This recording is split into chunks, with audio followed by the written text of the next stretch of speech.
এরপর যেটা সবচেয়ে ভয়ঙ্কর সেটা হলো ল্যান্ড জেহাদ, জমি জেহাদ। আপনার জমিটা আপনি বজায় রাখতে পারবেন না যদি সেখানে নির্দিষ্টভাবে একটি সম্প্রদায়ের মানুষ তারা 50% থাকে। প্রথমে বলা হবে যে আপনার ফ্ল্যাটের ঘন্টার শব্দটা তাদেরকে বিব্রত করছে।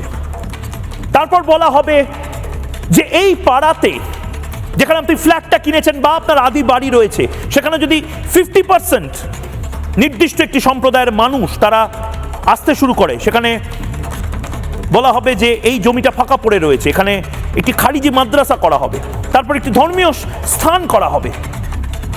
জমি জেহাদের অন্যতম অংশ হলো সেখানে একটু একটু করে অর্থনীতিটা বদলে দেওয়া।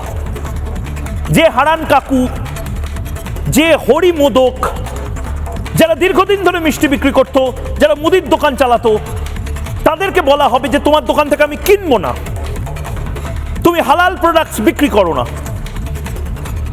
যে মাংসের দোকানটা ছিল, যারা ঝটকা মাংস বিক্রি করত, অর্থাৎ যে মাংস খেয়ে আমরা অভ্যস্ত, পাঁঠার মাংস বা মুরগির মাংস, একদিন বলা হলো যে এই মাংসের দোকান যদি থাকে তাহলে আরো বড় মাংসের দোকানও থাকবে।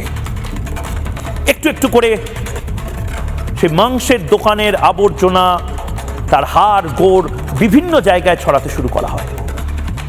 লাভ জেহাদের মতন ল্যান্ড জেহাদ কাল্পনিক মনে হতে পারে, কিন্তু গ্রামে গ্রামে ল্যান্ড জেহাদ হচ্ছে। এবং বিশ্বাস করুন, মুসলিম সমাজ তার সবচেয়ে বড় ভুক্তভোগী।